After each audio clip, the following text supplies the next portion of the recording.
লাহ লা ইলাহা লাহ লা ইলাহা হাসবি রাব্বি জাল্লাল্লাহ মা ফি কলবি গায়রুল্লাহ হাসবি রাব্বি জাল্লাল্লাহ মা ফি কলবি গায়রুল্লাহ হরে নূর মুহাম্মদ সাল্লাল্লাহ লা ইলাহা ইল্লাল্লাহ লা ইলাহা লাহ লা ইলাহা আমরার মনের বেদনা আল্লাহ বুঝাইলে কেউ বুঝে না হরে শুনাইলে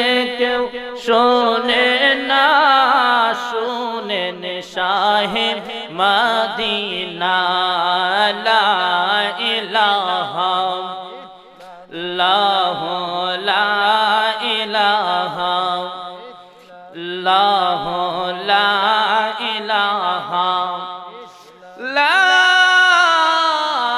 ইলাহা ইল্লাল্লাহু মুহাম্মাদুর রাসূলুল্লাহ সাল্লাল্লাহু আলাইহি ওয়াসাল্লাম আল্লাহুম্মা সাল্লি ওয়া সাল্লিম ওয়া বারিক আলাইহি। আসুন আমরা সবাই একটু জিকির করি। দুনিয়ার মধ্যে আমরা এমন ভাবে চলাফেরা করেছি, এমন গুনাহ করেছি যে গুনাহ করতে করতে আমাদের বাম দুধের দুই আঙ্গুল নিচে একটা কলব আছে, এই কলবটারে কি করছি, গুনাহ করতে করতে কালো দাগ পড়ে গেছে। তো দুনিয়ার মধ্যে দেখা যায় যে আমরা যদি আমাদের কাপড়ের মধ্যে কোন ধরনের ময়লা লাগে, সাবান দিয়ে ধুইলে কি হয়, ময়লাটা পরিষ্কার হয়ে যায়। কিন্তু আমাদের কলবের মধ্যে যে গুনাহ করেছি, এই গুনাহটা আমরা সাবান দিয়ে হাজার ধুইলেও কি হবে না, পরিষ্কার হবে না। তো সাহাবীরা প্রশ্ন করলো, ইয়া রাসূলুল্লাহ, ইয়া হাবিবাল্লাহ, নবী গো, গো মায়ার নবী, আপনার উম্মতরা যে গুনাহ করবে, তারা গুনাহ করতে করতে তাদের কলবের মধ্যে দাগ পালাই দিবে, তারা এই গুনাহটা কিভাবে মোচন করবে, তারা এই গুনাহ থেকে কিভাবে মুক্ত পাইবে? আমার রাসূল ডাক দিয়া কই, যদি কোন উম্মত বান্দা গুনাহগার উম্মত যদি গুনাহ maaf করতে চায়, তাহলে আমি আল্লাহর জিকির যেন বেশি বেশি করে বলেন না সুবহানাল্লাহ। তাই জন্য আমরা আসুন একটু ইসমি জাতের জিকির করি। আল্লাহ আল্লাহ আল্লাহ আল্লাহ আল্লাহ আল্লাহ আল্লাহ اے محمد مدینہ والا اے ریا مربو کے آئے، اے محمد مدینہ والا اے ریا مربو کے آئے، اللہ اللہ اللہ اللہ নবী বিনে এই জীবনে কেহ নাই মোর আপনা, আই মোহাম্মদ মদিনা ওয়ালা আই রে আমার বুকে আয়, আই মোহাম্মদ মদিনা ওয়ালা আই রে আমার বুকে আয়। আল্লাহ আল্লাহ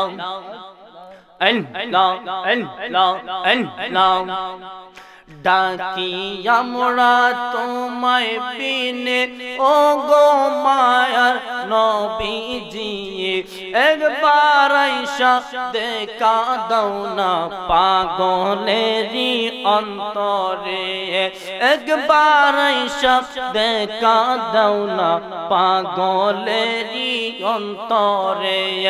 আল্লাহ আল্লাহ আল্লাহ আল্লাহ ऐ मोहम्मद मदीना वाला ऐ रे यामर बुके आए ऐ मोहम्मद मदीना वाला ऐ रे यामर बुके आए अन्ना अन्ना अन्ना अन्ना अन्ना अन्ना अन्ना अन्ना अन्ना अन्ना ला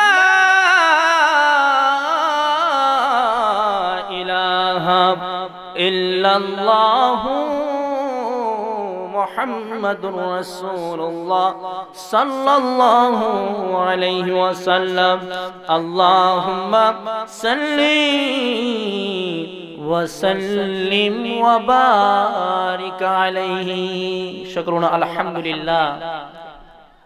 सिमतपुर हजरत खाजा गरीब नवाज संगठन जनाब आफ्ताबुद्दीन चौधरी मासूम पीर साहेবের উদ্যোগে দশম বার্ষিক ইসলামী সুন্নি মহাসম্মেলনে আজকের যিনি সভারত্ন হিসেবে দায়িত্বে আছেন হযরত মাওলানা জনাব মোহাম্মদ आफ्ताबुद्दीन চৌধুরী মাসুম পীর সাহেব সিমতপুর, উক্ত মাহফিলের সভাপতির দায়িত্বে আছেন হযরত মাওলানা জনাব আতিকুর রহমান রাজিন সাহেব সিমতপুর, জনাব আদর মিয়া সাহেব সিমতপুর। আজকের এই মাহফিলে যিনি প্রধান অতিথি হিসেবে তাকরীর পেশ করবেন সারা বাংলার আলোড়ন সৃষ্টিকারী বক্তা, কোকিল কণ্ঠের অধিকারী, সুন্নিয়তের ময়নমণি, আশিকে রাসূল হযরত মাওলানা রায়হান জালিল আশিকি সাহেব কুমিল্লা। উক্ত মাহফিলে প্রধান আকর্ষণ হিসেবে তাকরীর পেশ করবেন সারা বাংলার আলোড়ন সৃষ্টিকারী বক্তা হযরত মাওলানা কারি এম এ আহমদুল্লাহ খান বিপ্লবী সাহেব শাইস্তাগঞ্জ। আজকের মাহফিলে বিশেষ অতিথি হিসেবে তাকরীর পেশ করবেন হযরত মাওলানা মুফতি মুজিবুর রহমান সাহেব, প্রিন্সিপাল শাহজালাল লতিফিয়া ক্যাডেট মাদ্রাসা আওয়াজকান্দি। এছাড়া আরো বহু উলামায়ে কেরামগণ আজকের ইমানি মাহফিলে তাকরীর পেশ করবেন। আপনারা যারা এখনো রাস্তাঘাটে আছেন সকলকে আজকের এই মাহফিলের পক্ষ থেকে সবিনয়ভাবে অনুরোধ করব আজকের এই মাহফিলে আসার জন্য এবং জান্নাতের বাগানে বসার জন্য। আজকের এই মাহফিলটা কারো জীবনের শেষ মাহফিল হতে পারে। আজকের এই মাহফিলটা জানি না আমি আপনি এখন আছি, আগামী বছর নাও থাকতে পারি। মুরব্বী বাবারা সামনে আসেন, একটু সামনে আসেন বাজার। সামনে আসলে একটু মহব্বত বাড়বে, সামনে যদি না আসেন মহব্বত কখনো বাড়বে না। কেননা আপনারাই আমার দরকার, আপনারা হচ্ছেন আমার দরকার, এছাড়া আমার আর কেউ প্রয়োজন নাই। বাকি হচ্ছে আল্লাহ পাকের ইচ্ছা। তো আজকের এই জান্নাতের বাগানে যে আসবে সেই হচ্ছে ভাগ্যবান, আর যে জান্নাতের বাগানে বসতে পারবে না সে কখনো ভাগ্যবান হতে পারবে না। সাহাবীরা প্রশ্ন করলো, ইয়া রাসূলুল্লাহ, ইয়া হাবিবাল্লাহ, নবী গো মায়ার নবী, দুনিয়ার মধ্যে তো আপনার উম্মতের জন্য আপনি জান্নাত রেখে দিয়েছেন, তখন আপনি বলে দেন আপনার উম্মতের জন্য জান্নাতের বাগান কোনটি? সাহাবীরা যখন প্রশ্ন করলো, আমার রাসূল ডাক দিয়া কয়, রে সাহাবীরা তোমরা শুনে রাখো, তোমাদের মধ্যে দুনিয়ার মধ্যে যে জান্নাত রয়েছে ওই জান্নাত হলো একটা গ্রামের মধ্যে যদি একটা মাহফিল হয়, একটা গ্রামের মধ্যে যদি একটা মাহফিল হয়, ওই মাহফিল যারা অংশগ্রহণ করবে তারাই জান্নাতের বাগানে উপস্থিত হতে পারবে। আর যারা অংশগ্রহণ করতে পারবে না তাদের জন্য এই জান্নাতের বাগান কোনোদিনও কবুল হবে না। তো এই জান্নাতের বাগানের মধ্যে আসলে আমাদের জন্য কি লাভ রয়েছে, কি ফজিলত রয়েছে, আসুন আমরা একটু জানি নি। আমি আপনাদের সম্মুখে পবিত্র কুরআনুল কারীম থেকে একখানা আয়াত তেলাওয়াত করেছিলাম, ওয়ামা আরসালনাকা ইল্লা রাহমাতাল লিল আলামিন। প্যারা হাবিব, প্যারা মুসলিম, আমার আল্লাহ ডাক দিয়া কয়, ওরে দুনিয়ার মানুষ তোমরা শুনে রাখো, আমি আমার বন্ধুকে তোমাদের জন্য রহমত করে পাঠিয়ে দিয়েছি। আমার বন্ধুকে শুধু রহমত করে পাঠাই নাই, তোমাদের জন্য আমার বন্ধুকে আমি আল্লাহ একটা রহমত হিসাবে করে দিয়েছি। বলেন না সুবহানাল্লাহ। শুধু তাই নয়, শুধু তাই নয়, আমার আল্লাহ আরো বলে দিয়েছেন, শুনে রাখো ওরে গুনাহগার বান্দারা, তোমরা শুনে রাখো, তোমরা শুনে রাখো, আমার নবী এমন একজন নবী, যেই নবী সৃষ্টি না হইলে কোনো কিছু হইতো না, যেই নবী সৃষ্টি না হইলে এই দুনিয়া হইতো না, যেই নবী সৃষ্টি না হইলে জান্নাত জাহান্নাম কোনো কিছু হইতো না, যেই নবী সৃষ্টি না হইলে এই সুন্দর পৃথিবী আমরা পাইতাম না। আজকে ওই নবীর কারণে আমরা এই জান্নাতের বাগান পেয়েছি, আল্লাহ রাসূলের দেখা পেয়েছি। কিভাবে আমাদের জীবনটা গঠন করতে হবে, কিভাবে আমাদের জীবনটা পরিচালনা করতে হবে, আজকের এই মাহফিলের মধ্যে যারা অংশগ্রহণ করবে তারা একমাত্র বলতে পারবে। বলেন ঠিক না বেঠিক? আমার রাসূলের একজন সাহাবী ছিল রে, যেই সাহাবী আমার নবীরে একবারও দেখে নাই, আমার নবীকে একবারও দেখে নাই, আমার নবীকে না দেখা অন্ধর মতন ভালোবাসলো, আমার নবীকে না দেখা পাগলের মতন ভালোবাসলো, এমন ভালোবাসলো রে দুনিয়ার মানুষ কখনোই তা বুঝতে পারে নাই, কখনোই তা বুঝতে পারে নাই। সাহাবীরা প্রশ্ন করলো, ইয়া রাসূলুল্লাহ, ইয়া হাবিবাল্লাহ, নবী গো, ওগো মায়ার নবী, ওগো দুজাহানের কামলিওয়ালা নবী, আপনি যে বলেছেন আপনাকে একজন সাহাবী অন্ধর মতো না দেখে আপনাকে ভালোবাসলো, তাই যে ভালোবাসলো সে কিরম ভালোবাসলো? তখন আমার রাসূল ডাক দিয়া কয়, ওরে দুনিয়ার মানুষ তোমরা শুনে রাখো, আমি নবীরে এমন ভাবে সে ভালোবাসলো, আমি নবীরে এমন ভাবে সে ভালোবাসলো যে আমার রোজার মধ্যে সে আসতে পারে না, আমার রোজার মধ্যে সে দেখা করতে পারে না, শুধু বন জঙ্গলের মধ্যে পাগলের বেশে সেজদার মধ্যে পড়ে পড়ে শুধু কান্নাকাটি করে, শুধু কান্নাকাটি করে, শুধু কান্নাকাটি করে, কিন্তু আমার নবীকে সে দেখে নাই। বলেন না সুবহানাল্লাহ। আমার নবীর এমন পাগল ছিল যার নাম হলো ওয়াসাল কারনি, ইয়ামেন শহরে ওনার জন্ম। এই ওয়াসাল কারনি আমার নবীর জন্য এমন পাগল ছিল, আমার নবীকে না দেখা, আমার নবীকে না নিজের চোখে না দেখা অন্ধর মতন ভালোবাসলো। যখন আমার নবী একদিন উনার সাহাবীদের মধ্যে হযরত আবু বকর সিদ্দিক রাদিয়াল্লাহু তাআলা আনহু, হযরত উসমান বিন জুরাইন রাহমাতুল্লাহ আলাইহি রাদিয়াল্লাহু তাআলা আনহু, হযরত আলী রাদিয়াল্লাহু তাআলা আনহুকে যখন ডাক দিয়ে আল্লাহর রাসূলের দরবারে হাজির হলো, তখন আল্লাহর রাসূল ডাক দিয়ে কয়, ওরে আমার সাহাবীরা তোমরা শুনে রাখো, আমি তোমাদেরকে এখানের মধ্যে এনেছি শুধু একটি কারণ। তখন সাহাবীরা প্রশ্ন করলো, ইয়া রাসূলুল্লাহ, ইয়া হাবিবাল্লাহ, নবী গো, আপনি কোন কারণে আমাকে এখানে এনেছেন, কোন কারণে আজকে আমাদেরকে দাওয়াত দিয়ে দিয়েছেন? তখন আমার রাসূল ডাক দিয়া কয়, আমার যে জুব্বা মুবারক, এই জুব্বা মুবারক আমি একজন সাহাবীকে দান করব। বলেন না সুবহানাল্লাহ।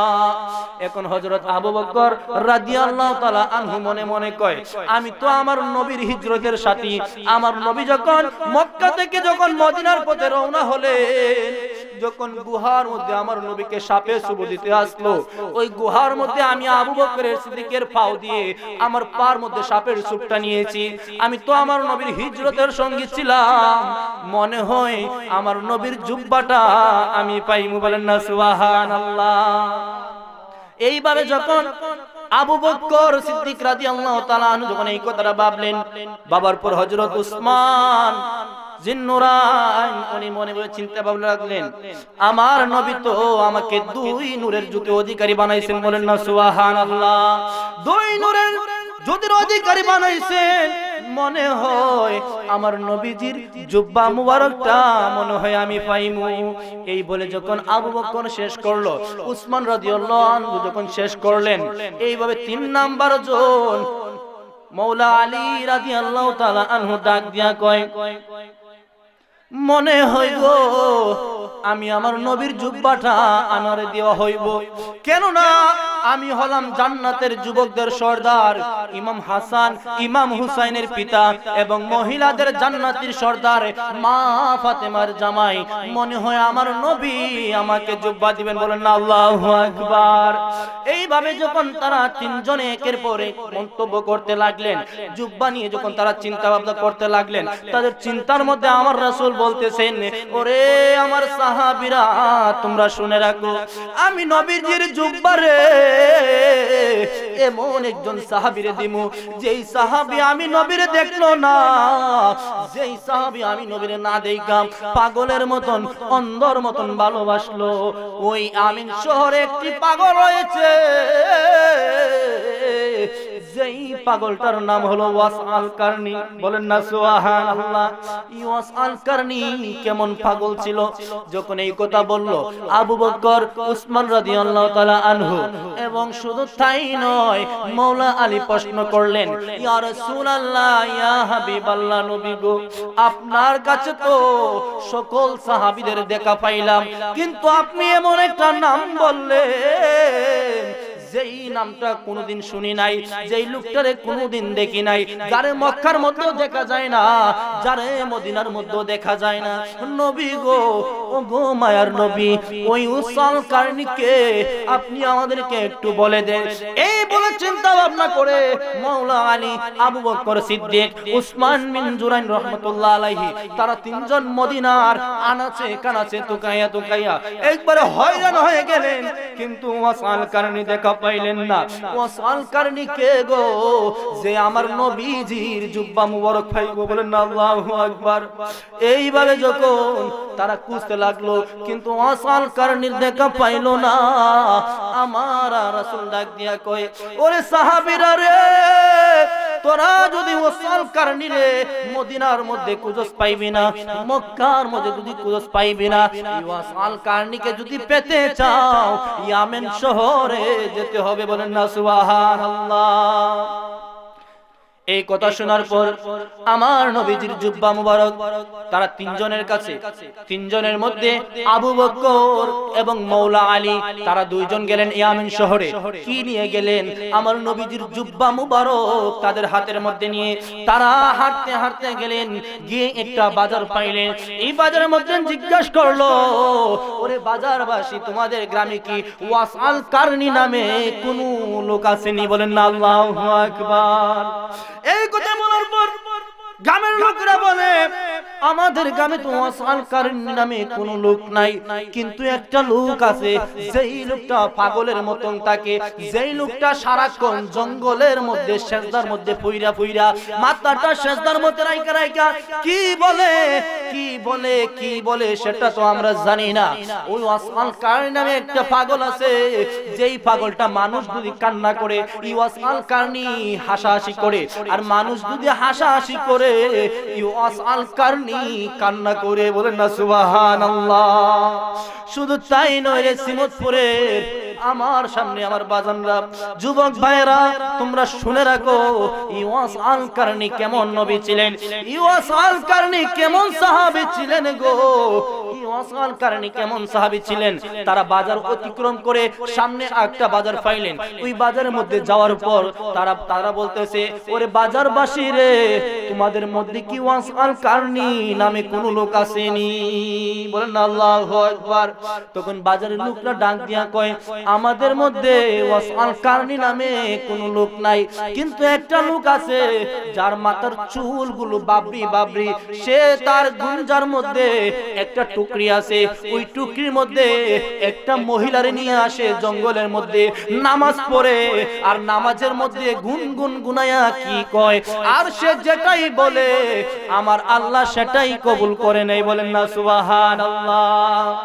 তখন ওই গ্রামের মানুষকে প্রশ্ন করলেন, মওলা আলী আবু বকর প্রশ্ন করলেন, উনার টুকরির মধ্যে উনি কি নিয়ে ঘুরেন? উনার টুকরির মধ্যে উনি কি নিয়ে ঘুরেন? তখন গ্রামের লোকেরা ডাক দিয়া বলল, উনার টুকরির মধ্যে আর কেউ না গো, দুনিয়ার কোন মহিলা না। এই টুকরির মধ্যে হইল যে মাই 10 দিন কষ্ট করে রাত্রে ঘুমাইতে পারে না, রাত্রে ঘুমাইতে পারে না, ওই জনম দুঃখিনী মা হইল ওয়াসাল কারনির মা জননী। বলেন না সুবহানাল্লাহ। শুধু তাই নয়, শুধু তাই নয়, ওয়াসাল কারনির কথা শুনে তারা বাজার অতিক্রম করে তারা জঙ্গলের মধ্যে চলে গেলেন। গিয়ে দেখতেছেন একটা পাগলা, তার জুরির মধ্যে তার বৃদ্ধ মা, সে ও মাটা অন্ধ। ওই মাকে পাশে রাইখা ওয়াসাল কারনি সেজদার মধ্যে পইরা পইরা আর শুধু বলতেছে, ইয়া রাসূলুল্লাহ, ইয়া রাসূলুল্লাহ, রাসূল গো, ও গো রাসূল, আপনারে না দেখে আমি পাগল হয়ে গেলাম, আপনারে না দেখে আমি পাগলের মতন ভালোবাসলাম। রাসূল গো, আপনি কি আমারে দেখা দিবেন না? বলেন না সুবহানাল্লাহ। শুধু তাই নয় রে বাবা রে, যখন ওয়াসাল কারনি যখন সেজদার মধ্যে পড়ে এইভাবে যখন কাঁদতে লাগলো, হঠাৎ করে মওলা আলী ডাক দিয়া কয়, ওরে সেজদার ব্যতীত লোক, আমরা এসেছি তোমার সাথে কিছু কথা বলার জন্য, তুমি সেজদা থেকে উঠে দাঁড়াও। এই কথাটা বলতে একটা সেকেন্ড লেট হয় নাই, ওয়াসাল কারনি দাঁড়িয়ে গেল।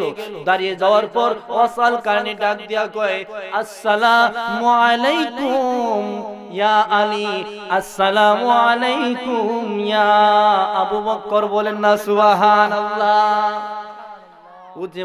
ওয়াসকুরুনি পাগলা মওলা আলীর কিভাবে চিনলেন, ওয়াসকুরুনি পাগলা কিভাবে আবু বকরকে চিনলেন? তারা তো হতভম্ব হয়ে গেল, আমাদের পরিচয় দিলাম না, এই ওয়াসাল কারনি আমাদেরকে কিভাবে চিনলো? এই ওয়াসাল কারনি আমাদেরকে কিভাবে চিনলো?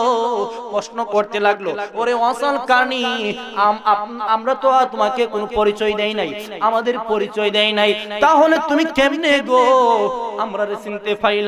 তখন ওয়াসাল কারনি ডাক দিয়া কয়, ওরে মওলা আলী আবু বকর রে, তোমরা শুনে রাখো, আমি তোমাকে চিনতে পারছি, কেমনে জানোনি? বলেন না সুবহানাল্লাহ। তখন মওলা আলী আবু বকর ডাক দিয়া কয়, কিভাবে আপনি আমাদেরকে চিনতে পারলেন? এই কথা বলার পর ওয়াসাল কারনি ডাক দিয়া কয়, আমি এমন নবীর পাগল গো, আমি এমন নবীর পাগল, যেই নবীরে একদিন না দেখলে আমি ওয়াসাল কারনির ভিতর শান্তি হয় না, যেই নবীরে একটা মুহূর্ত না দেখলে আমি ওয়াসাল কারনি ঘুমাতে পারি না। আমি ওই নবীর পাগল, ওই নবীরে না দেখে পাগল হইছি।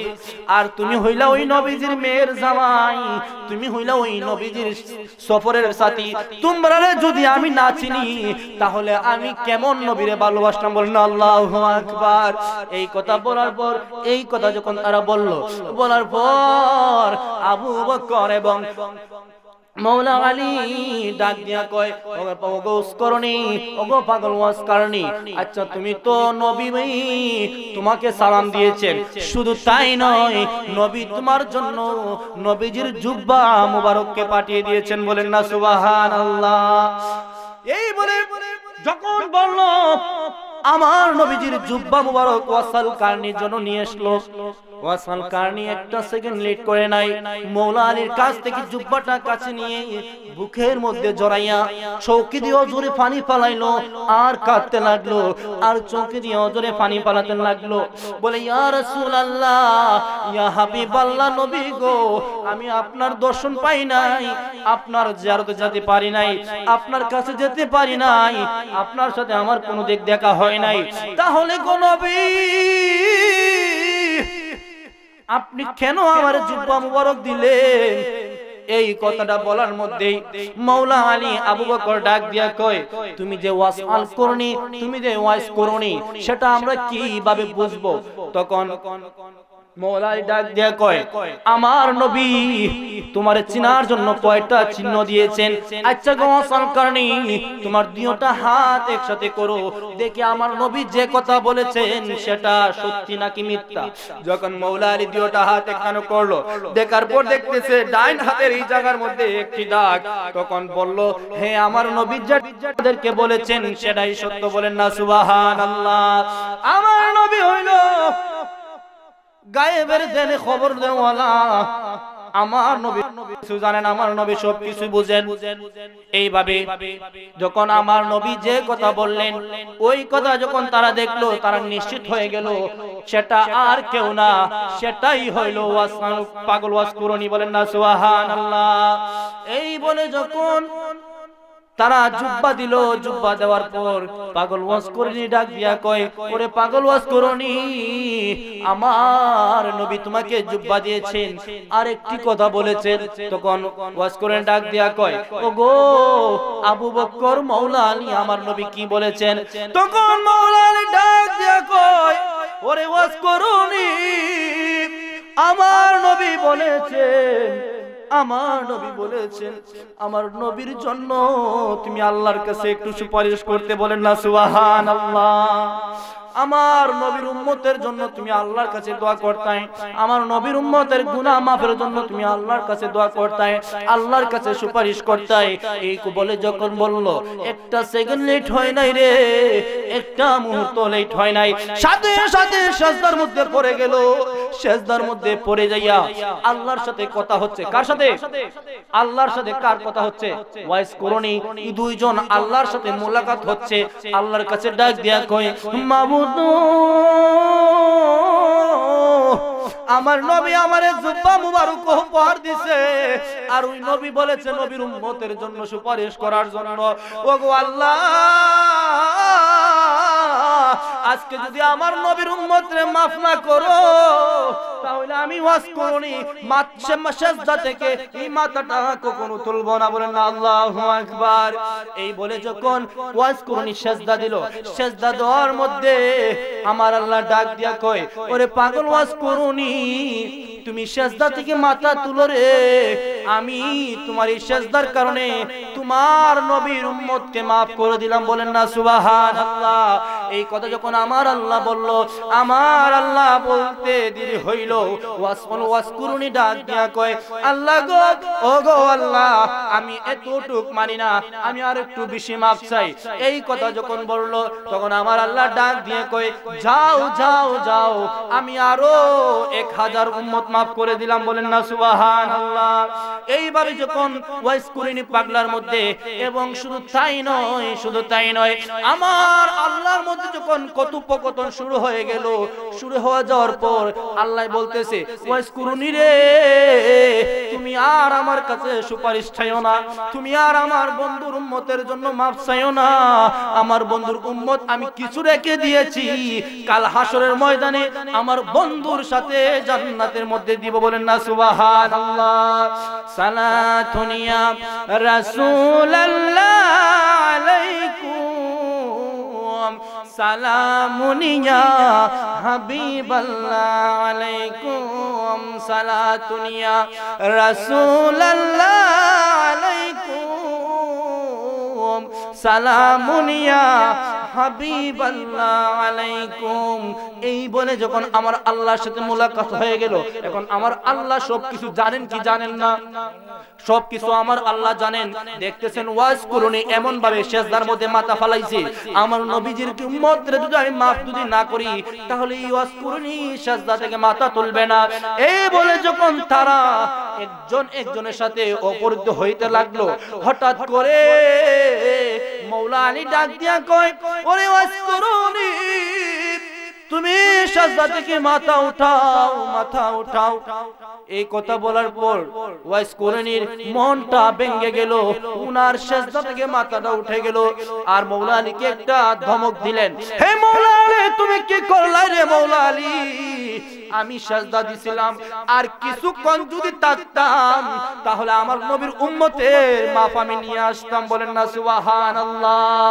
শুধু তাই নয়, শুধু তাই নয়, এইভাবে যখন তারা একে অপরের সাথে কথা হলো, তখন মাওলা আলী ডাক দিয়া কয়, আমার ভুল হয়েছে, আমার বেয়াদবি হয়েছে, তুমি আমাকে মাফ করে দাও, আমি আর জীবনে এইরকম বেয়াদবি করব না।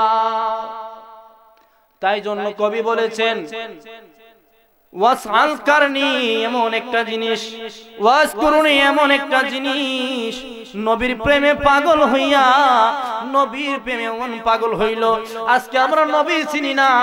আজকে আমরা দুনিয়ার মধ্যে একজন একে অপরের সাথে কথা বললে একটা জিনিস নিয়েই আমাদের দ্বন্দ্ব হয়, সেটা হলো নবী। কিন্তু বাইরে আমার বাবারে আমি একটা কথা বলে রাখি, আপনারা যখন নামাজ পড়েন, নামাজের মধ্যে যখন তাশাহুদটা পড়েন, এই তাশাহুদের মধ্যে আমার রাসূলের নাম আছে কি নাই? তাহলে তাদের সমস্যাটা কি? আমার রাসূলের নামটা নিত। যখন আজান দেই, আজানের মধ্যে আশহাদু আল্লা ইলাহা পর আশহাদু আন্না মুহাম্মাদুর রাসূলুল্লাহ আছে কি নাই? তাহলে মুহাম্মাদুর রাসূলুল্লাহ যদি থাকে, তাহলে আমরা কেন এটা বেদাত বলি? সব কিছুই ঠিক আছে, কিন্তু নবীর সম্মান আমরা মানতে পারি না। ওই ওয়াজ করিনি পাগলের কাছ থেকে আমরা শিখিনি কিভাবে নবীর শান ছিল। মাওলা আলী জিজ্ঞাসা করলো, ও ওয়াজ করিনি, তোমাকে তো জীবনে মদিনার মধ্যে দেখি নাই, নবীর সামনে দেখি নাই, তাহলে তুমি কেমনে নবীর জুব্বা মুবারক পাইলে? বলেন না আল্লাহু আকবার। ওয়াজ করিনি ডাক দেয়া কই, ওরে আলী, আবু বকর, তোমরা শুনে রাখো রে, শুনে রাখো, আমার নবীর রওজা যাওয়ার জন্য আমার মনটা কাঁদতো, কিন্তু আমার নবীর আমি দেখতে পারি নাই, আমার নবীর আমি দেখতে পারি নাই।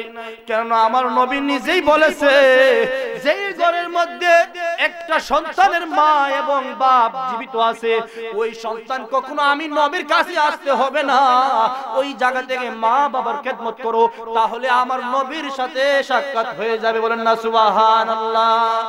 নবী বিনে এই জীবনে, নবী বিনে এই জীবনে কেহ নাই মোর আপনা, নবী আমার জীবনের জীবন, হায় রে নবী আমার জীবনের জীবন।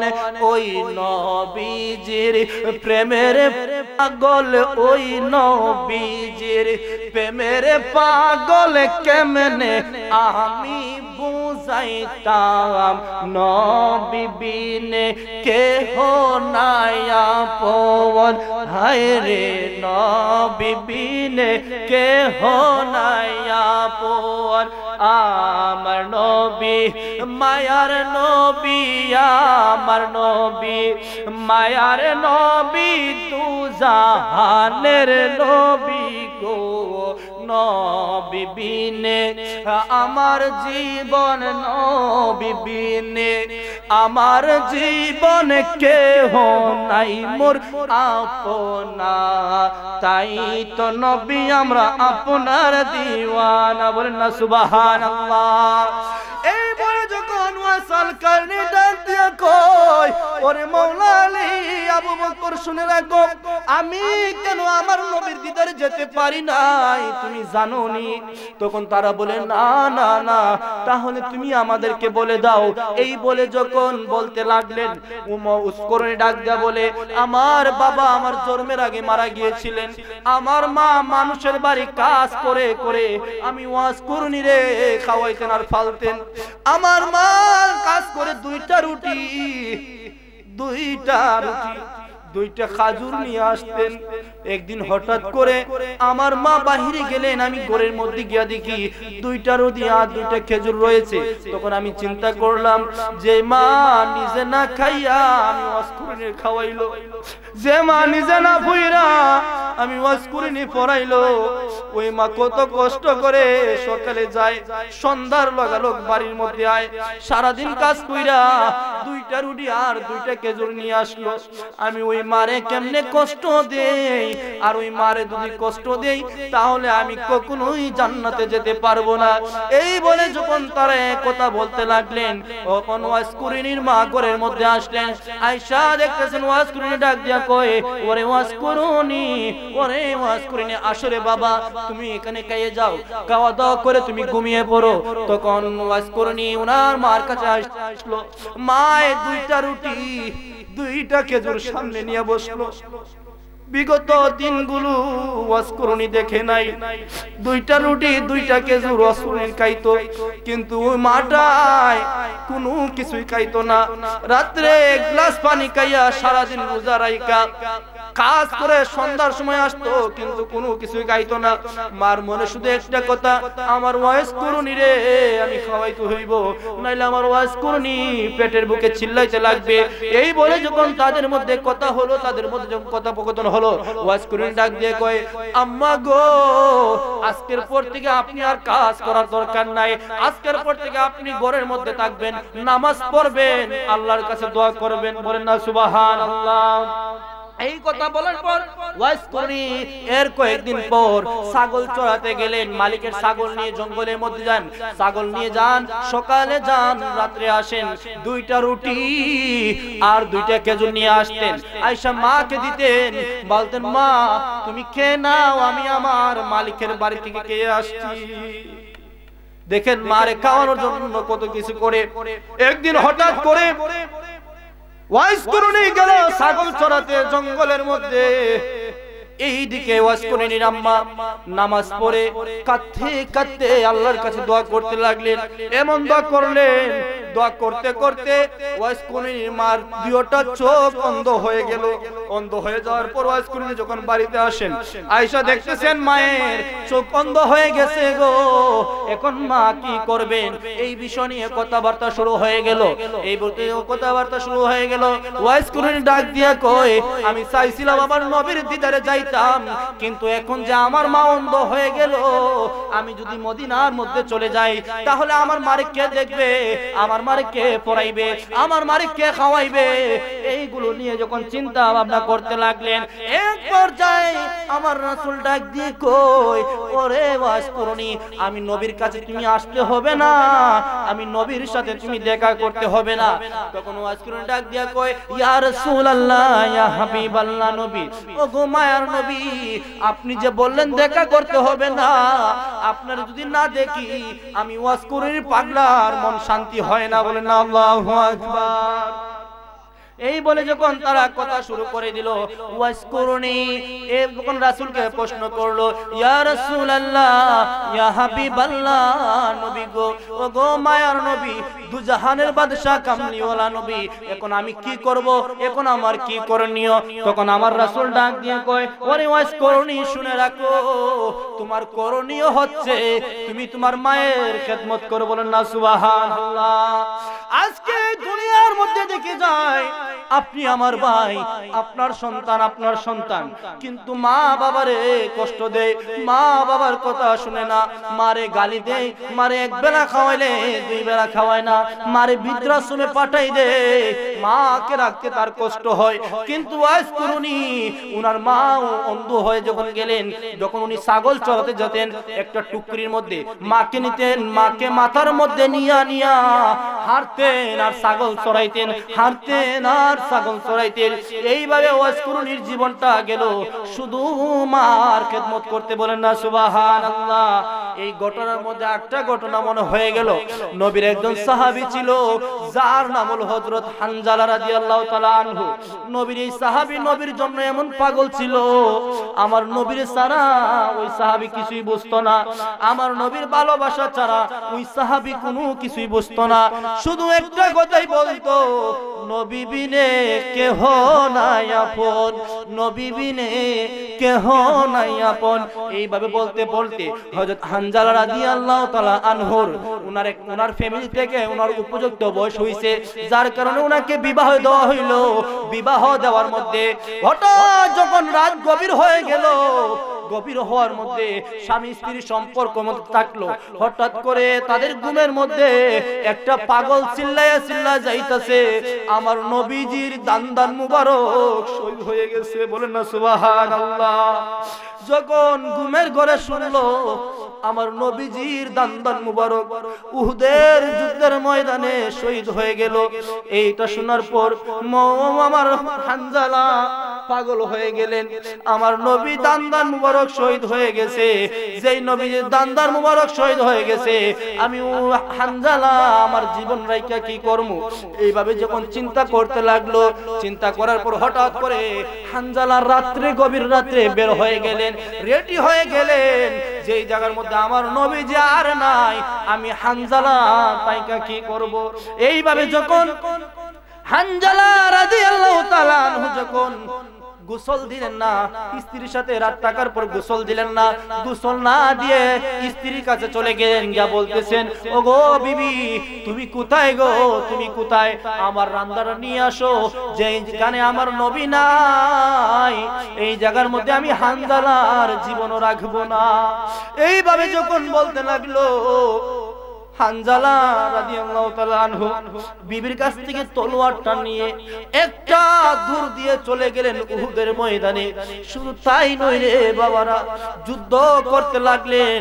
যুদ্ধ করতে করতে বেঈমানের দল, কাফেরের দল এজিদি মুসলমানকে যখন শহীদ করলেন, শহীদ করার এক প্রান্তে হযরত হানজালাও শহীদ হয়ে গেলেন। বলেন না সুবহানাল্লাহ। হানজালা যখন শহীদ হয়ে গেলেন, শহীদ হওয়া যাওয়ার পর আমার নবীজি উহুদের ময়দানে এক কোণার মধ্যে বসে বসে সাহাবীদেরকে বলতেছেন, ওরে সাহাবীরা রে, আমার যত সাহাবী শহীদ হইছে তাদের সকলকে নিয়ে আসো, আমার নবীর সামনে তাদেরকে কাতারবদ্ধ করো। বলেন না সুবহানাল্লাহ।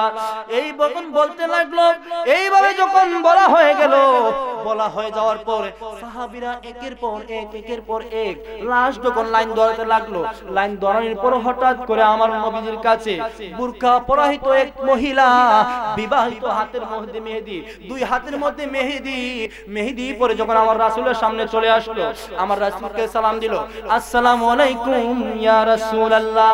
সালাম দেওয়ার পর আমার রাসূল ডাক দিয়া বলো, ওয়ালাইকুম আসসালাম। কে গো মা, তুমি কে আমার কাছে এত রাত্রে আসলা? এই হানজালার বিবি ডাক দিয়া কয়, ইয়া রাসূলুল্লাহ, ইয়া হাবিবাল্লাহ, নবী গো, ও গো মায়ার নবী, দুজাহানের বাদশা নবী, আমি হইলাম আপনার এক পাগল সাহাবী, যার নাম হলো হযরত হানজালা রাদিয়াল্লাহু তাআলা আনহু। হানজালা আমাকে নতুন বিবাহ করলো, আমার সাথে নতুন বাসর করলো, কিন্তু আমার দ্বারা বেশিক্ষণ থাকে নাই, হঠাৎ করে শুনতে লাগলো আপনি নাকি গো নবী শহীদ হয়ে গেছেন। আর হানজালা পাগল হয়ে একটা মুহূর্ত লেট করে না, আমার কাছ থেকে রান্দা নিয়ে উহুদের ময়দানে আজকে হানজালা আর নাই গো নবী, হানজালা শহীদ হয়ে গেছে। আপনার কাছে একটা আরজি, আমার হানজালা শহীদ হয়ে গেছে, আমার মনে কোনো দুঃখ নাই, কিন্তু গো নবী আপনার হানজালা যুদ্ধের ময়দানে এসেছে, কিন্তু আপনি নবী বলেছেন যদি কোনো মানুষ মারা যায়, ওই মানুষকে যতক্ষণ পর্যন্ত গোসল করা হয় নাই ততক্ষণ পর্যন্ত ওই মানুষটাকে জানাজা দেওয়া হবে না। ঠিক না বেঠিক? আমরা গ্রামে যদি একটা মানুষ মারা যায়, এখন কি আমরা গোসল না দিয়ে কি জানাজা পড়তে পারবো না? তো আমাদের সবার আগে কি করতে হবে? ওই মৃত্যু ব্যক্তিকে গোসল করাতে হবে। এই বলে যখন তারা কথা হওয়ার পর হানজালার কথা শুনে আমার নবীজির চোখ মুবারক থেকে ওজরে পানি পড়তে লাগলো, আর ডাক দিয়া কয়, সাহাবী রে, ওরে সাহাবী তোরা কই? দেখ রে, আজকের যুদ্ধের ময়দানে এমন একটা সাহাবী শহীদ হইছে, আমি নবী শুইতে পারি না, আমার হানজালার লাশ আমি নবীর সামনে নিয়ে আসো। বলেন আল্লাহু আকবার। এই যখন বলার পর হযরত হানজালা রাদিয়াল্লাহু তাআলার লাশ সাহাবীরা উহুদের জমিন, উহুদের ময়দান ধন্য বিতন্ন করে খুঁজে পেলেন, কিন্তু হানজালার লাশ পান নাই। তখন সাহাবীরা ডাক দিয়ে আসলো আমার রাসূলের কাছে, ইয়া রাসূলুল্লাহ, ইয়া হাবিবাল্লাহ, নবী গো, ও গো মায়ার নবী, আপনার হানজালার লাশ তো এই যুদ্ধের ময়দানে পাওয়া যায় নাই, আপনার হানজালার লাশ তো এই যুদ্ধের ময়দানে আমরা পাই নাই। তখন হানজালার লাশ গেল কোথায়? আমার নবীজির সাথে সাথে সেজদার মধ্যে পড়ে গেলেন। সেজদার মধ্যে আমার আল্লাহর কাছে বলতেছে, আল্লাহ গো, আমার এক সাহাবী আমি নবীজির মৃত্যুর খবর শুনে সে তার নতুন বাসর ঘর পালাইয়া সে আমি নবীর প্রেমে পাগল হইয়া উহুদের জমিনে শহীদ হয়ে গেল। আমার হানজালার লাশ কই গো? আমার হানজালার লাশ দিকে আমি পাই না। এই যখন বলল, আমার আল্লাহ ডাক দিয়া কয়, জিব্রাইল রে, ওরে জিব্রাইল, তুমি কই রে জিব্রাইল? তুমি তাড়াতাড়ি চলে যাও, আমার বন্ধুরে গিয়ে বলো আমি তো হানজালার লাশ রে আমি আল্লাহর কাছে নিয়ে আসছি। বলেন না সুবহানাল্লাহ। শুধু তাই নয়, শুধু তাই নয়, এই কথা বলার পর জিব্রাইল সাথে সাথে আমার নবীজির দরবারে হাজির হয়ে গেলেন। বলতেছেন, ইয়া রাসূলুল্লাহ, ইয়া হাবিবাল্লাহ, নবী গো, ও গো মায়ার নবী, আপনার উম্মতের জন্য, আপনার সাহাবী যারা আপনার নবীর জন্য জান দিতে পারবে, যারা আপনার নবীকে পাগলের মতন ভালোবাসবে, আমার আল্লাহ ঘোষণা করে দিয়েছে, ওই বান্দা আপনি নবীকে ভালোবাসলো না, স্বয়ং আমি আল্লাহকে সে ভালোবাসলো। বলেন না সুবহানাল্লাহ।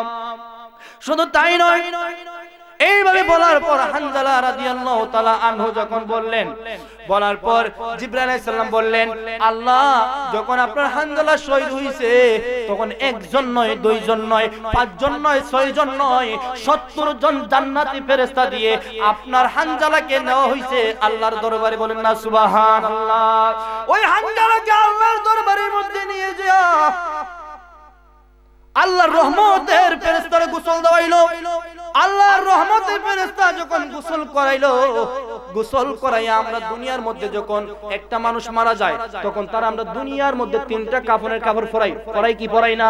3টা কাফনের কাপড় পরাই। কিন্তু হানজালা আমার নবীর প্রেমে পাগল হওয়ার কারণে, আমার নবীর জন্য পাগল হওয়ার কারণে, নবীর প্রেমে পাগল হইয়া যুদ্ধের ময়দানে শহীদ হওয়ার কারণে আমার আল্লাহ ঘোষণা করে দিয়েছেন, আমার ওই বান্দা, আমার ওই নবী প্রেমিক বান্দা, ওই সাহাবী আমি আল্লাহর কাছে শহীদি মর্যাদা পেয়ে গেল। বলেন না সুবহানাল্লাহ। আর যারা শহীদি মর্যাদা পেয়ে গেল, তাদের জন্য কোনো কষ্ট নাই, তাদের কোনো চিন্তা নাই, তাদের জন্য আমি আল্লাহ দুনিয়ার মধ্যে ঘোষণা করে দিলাম, আমার ওই বান্দার জন্য জান্নাতুল ফেরদাউস আমি আল্লাহ লিখে দিলাম। বলেন না সুবহানাল্লাহ। এইভাবে যখন হানজালা রাদিয়াল্লাহু তাআলা আনহুর যখন তারা গোসল করাইলো, গোসল করে যখন জান্নাতি পোশাক, দুনিয়ার কাফন পরাই নাই, জান্নাতি পোশাক পরাইয়া যখন আমার নবীর কাছে নিয়ে আসলো, নিয়ে আসার পর আমার নবী জান্নাতি কাপড়ের মুখটা সরাইয়া দেখলেন, হানজালার মুখ থেকে যখন আমার নবীজির নূর তৈরি হয়ে গেল। বলেন না সুবহানাল্লাহ। এই হানজালার মুখ দেখার পর আমার নবী ডাক দিয়া কয়, আল্লাহ আমি আপনার কাছে কোনো কিছু চাই না, যেই দিন আমি জান্নাতের প্রথম দরজার মধ্যে প্রবেশ করব, সেই দিন আমার এই হানজালারে আমার সাথে দিয়ে দিবেন। বলেন না সুবহানাল্লাহ। এরকম ভাবে পাগল ওয়াইস করুনি, এমন পাগল ছিল, যে পাগল ছিল আমার নবীর জন্য। আজকে 2 টিকার মোল্লারা বলে আমার নবী নাকি গায়েব জানে না, আমার নবী নাকি হাজির ও নাজির না, আমার নবী নাকি, নবীর নিয়ে তারা অনেক অনেক ধরনের সমালোচনা করে। কিন্তু একটা কথা বলবো, ওরে আমার যুবক ভাইরা, সিমতপুরের জমিনের, সিমতপুরের জমিনের হযরত খাজা গরিব নওয়াজ সংগঠনের যত আজকের এই মাহফিলের মধ্যে আমার সামনে আমার বাজানরা আছেন, যুবক ভাইরা আছেন, মাইকের আওয়াজ যতটুকু পর্যন্ত যাচ্ছে, সকলের কাছে আমি একটা কথা বলে দিব, যে আল্লাহ নিজে ঘোষণা করে দিয়েছেন, ওয়ামা আরসালনাকা ইল্লা রাহমাতাল লিল আলামিন, আমার বন্ধুরে আমি সমগ্র জাহানের রহমত করে পাঠিয়ে দিয়েছি। শুধু তাই নয়, শুধু তাই নয়, কাল হাসরের ময়দানে সকল নবীরা ইয়া নাফসি ইয়া নাফসি বলবে, কিন্তু আমার বন্ধুরে আমি এমন পাওয়ার দিয়েছি, আমার বন্ধু কখনো ইয়া নাফসি বলবেন না, আমার নবী উম্মতের জন্য সুপারিশ করবেন। বলেন না সুবহানাল্লাহ।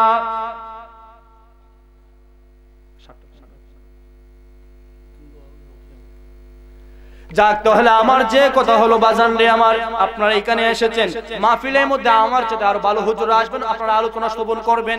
কিন্তু আপনাদের কাছে আমি একটা কথা বলে যাই, আপনারা যাদের মা বাবা দুনিয়ার মধ্যে জীবিত আছেন, কখনো মার মনে কষ্ট দিও না, কখনো বাবার মনে আঘাত দিও না।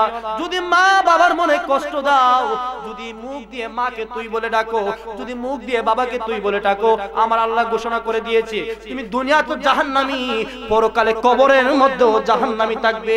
আর যেই সন্তান মাকে বাবাকে মন থেকে অন্তর দিয়ে ভালোবাসলো, সে আমি আল্লাহর কাছে প্রিয় হয়ে গেল। আর প্রিয় হওয়ার কারণে তাই বান্দার কোনো চিন্তা থাকবে না, ওই বান্দাকে আমি জান্নাতি বলে ঘোষণা করে দিব। বলেন না সুবহানাল্লাহ। তো যাক, আমরা এখানে আমি আলোচনা দীর্ঘত করব না, 7:10 বাজে মাহফিলের সভাপতি আমাদের আজকের এই গ্রামের পীর সাহেব হযরত মাওলানা মামা মাসুম পীর সাহেব বলেছেন মিলাদকে আমি একটু দোয়া করার জন্য। তো এখানে যারাই আসছি আমরা কিছুক্ষণ সময় মিলাদ দোয়া করে তারপর আমরা আজান দিয়ে এখানে আমাদের নামাজ আদায় করব। আপনারা সবাই ইনশাআল্লাহ থাকবেন।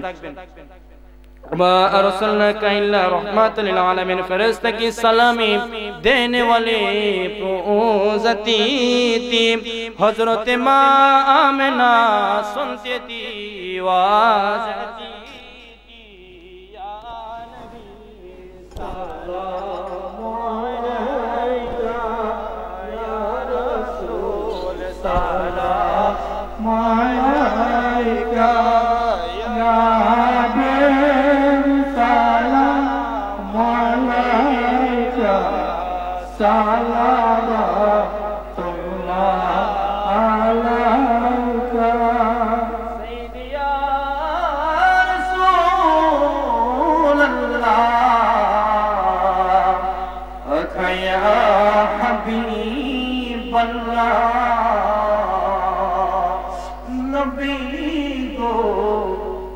মায়ার নবীজি পাগলে তাকিনি বারে বার তবলো করো আমাদের দেখে নাও সোনার মদিনা ইয়া নবী সালাম আলাইকা ইয়া রাসূল সালাম আলাইকা ইয়া হাবিব সালাম আলাইকা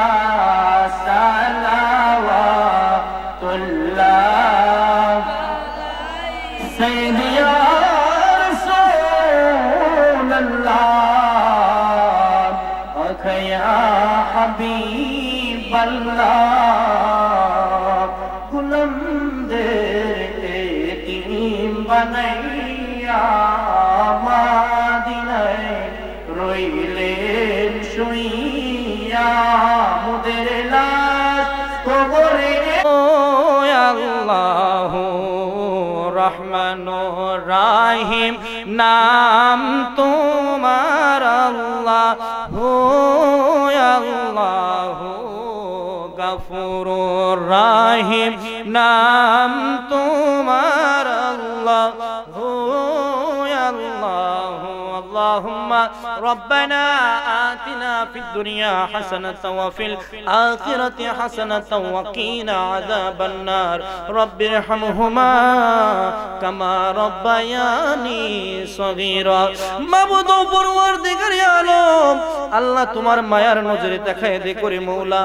আল্লাহ সিমুতপুরের জমিনে হযরত খাজা গরিব নওয়াজ সংগঠন জনাব আফতাউদ্দিন মাসুম পীর সাহেবের উদ্যোগে আজকে 1 বছর নয় 2 বছর নয় 10 বছর ধরে এই ইমানি ইরফানি মাহফিলটা হচ্ছে রে মওলা।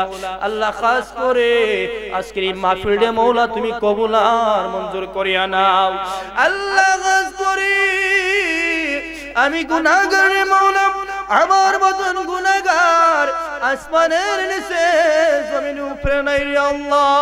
মুরব্বি বাবাদেরকে নিয়ে হাত উঠাইলাম, আল্লাহ আমাদের সকলের মোনাজাত রে মওলা তুমি কবুল আর মঞ্জুর করিয়া নাও। আল্লাহ খাস করে এই দরবারে এই মাহফিলে যারা আসছেন রে মওলা সকল রে আল্লাহ তুমি কবুল আর মঞ্জুর করিয়া নাও। আল্লাহ তোমার এই জান্নাতের বাগান সাজাইতে গিয়া তোমার যে মকবুল মায়ার বান্দারা সিলেটের গোয়ালা বাজারের মৌলা আল্লাহ, লন্ডনে আমেরিকা থেকে আল্লাহ, ঢাকা থেকে অনেক কিনে মৌলা সাহায্য সহযোগিতা দিয়ে আজকের এই জান্নাতের মাহফিলটা সাজাইলো আল্লাহ, তোমার তো কোনো কিছু জানার বাকি নাই আল্লাহ। তোমার মায়ার বান্দারা 1 বছর না 2 বছর না রে আল্লাহ, 10টা বছর ধরে এই দরবারের খেদমত করে আসতেছে রে মৌলা। সকলের দান সদকাকে মৌলা তুমি কবুল আর মঞ্জুর করিয়া নাও। কাল হাসরের ময়দানে এই দান সদকাকে আমাদের সকলের জন্য নাজাতের ওসিলা বানাইয়া দাও আল্লাহ। আমাদের সকলকে মা বাবার খেদমত করার মতন তৌফিক দান করিয়া দাও আল্লাহ। খাজা এখানে একজন ওলির নাম দেওয়া আছে রে মৌলা, এই ওলির নামের উসিলায় আমাদের জীবনের तमाम জিন্দেগির গুনাহ খাতরে maaf করিয়া দাও আল্লাহ। এখানে আমাদের যারা আলোচক আসতেছেন রে মৌলা, সকল আলোচকরা আল্লাহ তুমি কবুল আর মঞ্জুর করিয়া নাও আল্লাহ। এই মাহফিল রে মৌলা তুমি কিয়ামত পর্যন্ত কায়েম আর দায়েম রাখিও। আর মরণের কালে নবীজির নুরানি চেহারা দেখাইয়া দেখাইয়া আমরা গুনাহগারদের অপবিত্র জবানে মধুর কালিমা জারি করে দিও লা ইলাহা ইল্লাল্লাহু মুহাম্মাদুর রাসূলুল্লাহ সাল্লাল্লাহু আলাইহি ওয়াসাল্লাম।